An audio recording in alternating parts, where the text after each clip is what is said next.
নমস্কাৰ Assam commerce academy YouTube চেনেললৈ তোমালোকক স্বাগতম। আজি আমি class 11 accountancy 2 number unit theory base of একাউন্টিংৰ আজি আমি এটা খুব ইম্পৰ্টেন্ট টপিক আলোচনা কৰিম। আজিৰ আলোচনা কৰা টপিকটো হ'ল generally accepted accounting principle, short ফৰ্মত গ্যাপ বুলি কওঁ। এটোৰ গ্যাপ ৰিলেটেড সৰু হলেও এটা কোৱেশ্চনছ প্ৰত্যেক বছৰত আহি থাকে। তো এই টপিকটো তোমালোকে ভালদৰে বুজি লবা আৰু ভিডিওটো তোমালোকে শেষলৈকে চাই থাকিবা, ঠিক আছে? তেন্তে আজিৰ ভিডিওটো আমি আৰম্ভ কৰো। প্ৰথমতে মই লিখিছো জেনাৰেলি একসেপ্টেড একাউন্টিং প্ৰিন্সিপল, শৰ্টত ব্ৰেকেটত লিখিছো গ্যাপ, GAAP গ্যাপ। তো গ্যাপ মানে কি, এটোৰ কনসেপ্ট তোমালোকে এটো বছৰত পাইছা, মানে হাই সেকেন্ডাৰী ফাৰ্স্ট ইয়াৰত পাইছা, সেকেন্ড ইয়াৰতো পাই থাকিবা আৰু ডিগ্ৰীটো বিকমতো পাই থাকিবা। তেন্তে আজিৰ এই খুব ইম্পৰ্টেন্ট টপিকটো আমি আজি আলোচনা কৰো। তো কি কৈছে চোৱা, গ্যাপ মানে কি কৈছে, গ্যাপ আৰ দ্য ৰুলস। কি কৈছে, গ্যাপ আৰ দ্য ৰুলস।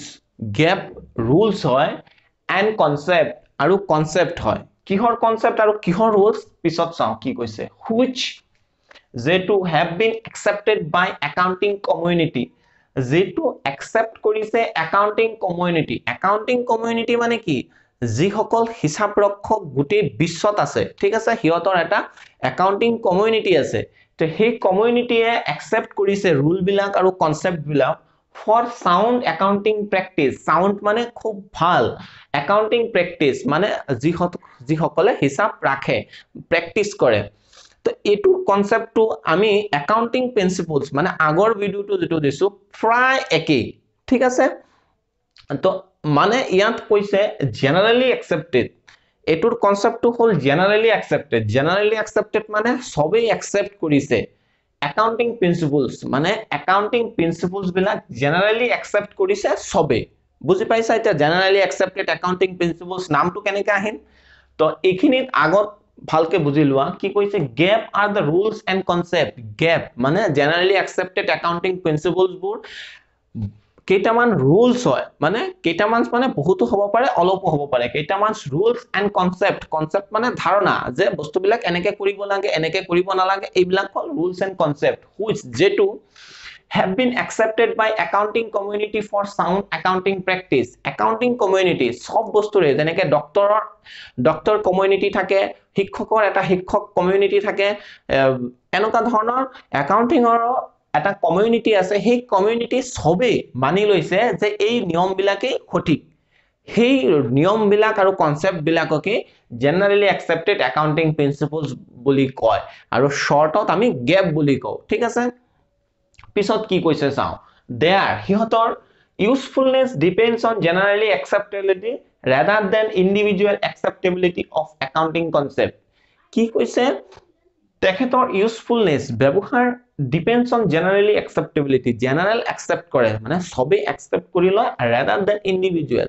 হি লাগিলে বহুত ডাঙৰ একাউন্টেন্সে হ'ল, কিন্তু ইন্ডিভিজুৱেল হলে নহব, ঠিক আছে?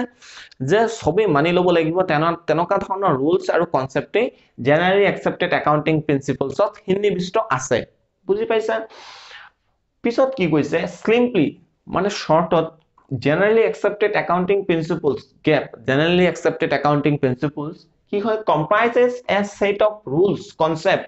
comprises মানে গঠন হয়, set of rules বহুত কেইটা rules, concept বিভিন্ন ধৰণৰ concept and conventions used in preparing financial accounting reports। যিহতে financial accounting reports বনাই হিয়তৰ ব্যৱহাৰ কৰে, ইউজ কৰে, মানে সেই গ্যাপৰ ৰুলস ৰেগুলেশনস বিলাক ইউজ কৰে। কোনে কৰে? যিহতে preparing financial accounting reports, financial accounting report বিলাক বনায়।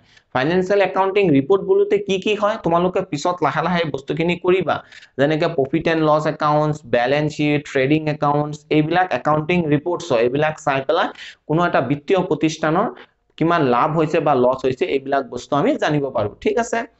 তো ইন শৰ্টত আমি জেনাৰেলি একসেপ্টেড একাউন্টিং প্ৰিন্সিপলস মানে গ্যাপ কি কয়, যে এটা সেট অফ ৰুলস আৰু কনসেপ্ট, যে কেটা ৰুলস আৰু কনসেপ্ট সবে মানি লৈছে, জেনাৰেলি একসেপ্ট কৰিছে, হেতু কাৰণে ইয়াকে কয় জেনারেলি একসেপ্টেড একাউন্টিং প্রিন্সিপলস। বুজি পাইছা?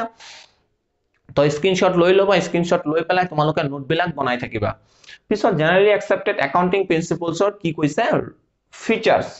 এই ফিচাৰ্স মই ইয়াত তিনিটা দিছো আগৰ যেটো ভিডিও আছে একাউন্টিং প্ৰিন্সিপলস তাৰ পৰা তোমালোকে দুটা বা তিনিটা লগ লাগাই পেলাই তোমালোকে ফিচাৰ্স বিলাক পাঁচটা বা ছটা ফিচাৰ্স বনাই লবা পৰীক্ষাত আহিব পাৰে তো কি কৈছে ফিচাৰ্সৰ মাজত কৈছে ম্যান মেড এটো একাউন্টিং প্ৰিন্সিপলসৰ লগত ৰিলেটেড কৈছে man made accounting principles are man made accounting যিবিলাক নীতি নিয়ম হয় এবিলাক মানুহে বনায় প্ৰকৃতিত বনোৱা নহয় তো মানুহৰ সুবিধাৰ কাৰণে কেনেকে আমি প্ৰিন্সিপলস বিলাক নিয়ম বিলাক বনাব লাগে সেই কাৰণে এই প্ৰিন্সিপলস বিলাক মানুহে বনাইছে পিছত কৈছে objectivity accounting generally accepted accounting প্ৰিন্সিপলসৰ মানে গ্যাপৰ অবজেক্ট কি উদ্দেশ্য কি it means accounting principles must be based on facts accounting principle বিলাক must be based on facts মানে প্ৰ্যাকটিক্যালৰ ওপৰত বেস হ'ব লাগিব থিওৰিটিক্যাল থাকিলেই নহব সেইবিলাক বস্তু আমি প্ৰ্যাকটিক্যাল ব্যৱহাৰ কৰিব পাৰিব লাগিব হ'ব লাগিব কৈছে and free from personal biases free from personal biases মানে কাৰো পক্ষপাতিত্ব নহয় নিয়মটো নিয়মেই ঠিক আছে হেতু কি কৈছে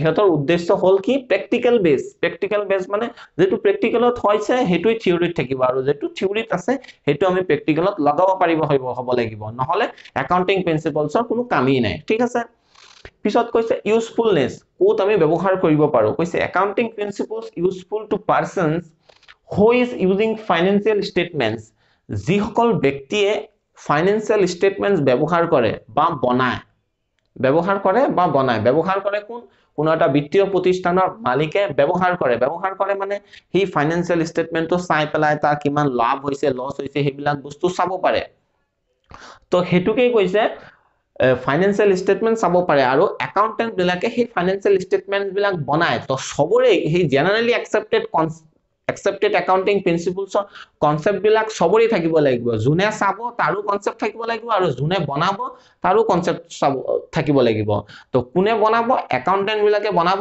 আৰু একাউন্টেন্ট বিলাক বনালেই নহব যদি জেনাৰেল পাৰ্সনে বুজি নাপায় হেতু ৰিপৰ্টছৰ কোনো কামেই নাই তো হেতু কাৰণে মালিক এটা কোনো এটা বিত্তীয় প্ৰতিষ্ঠানৰ মালিক বা ওনাৰে সেই জেনাৰেলি accepted accounting principles কনসেপ্টটো থাকিব লাগিব সেই ৰিপৰ্টটো চাবৰ কাৰণে হেতু কাৰণে কৈছে ইউজফুলনেস কাৰ কাৰণে ব্যৱহাৰ হয়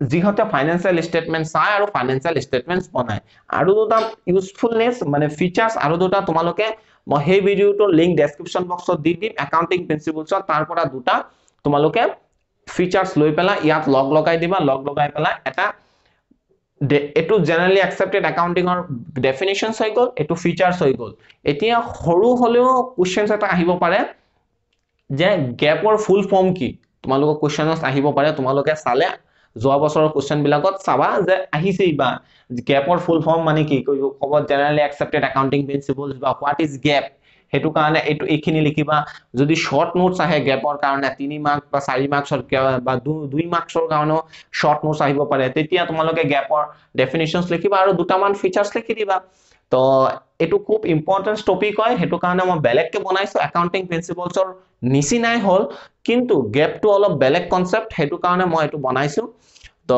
ভিডিওটো যদি ভাল লাগে তেন্তে লাইক কৰি দিবা আৰু বন্ধুসকলৰ লগত শেয়াৰ কৰিবা আৰু প্লিজ সাপোৰ্ট কৰিবৰ কাৰণে চেনেলটো সাবস্ক্ৰাইব কৰিবা তো আজিৰ কাৰণে ইমানখিনি ধন্যবাদ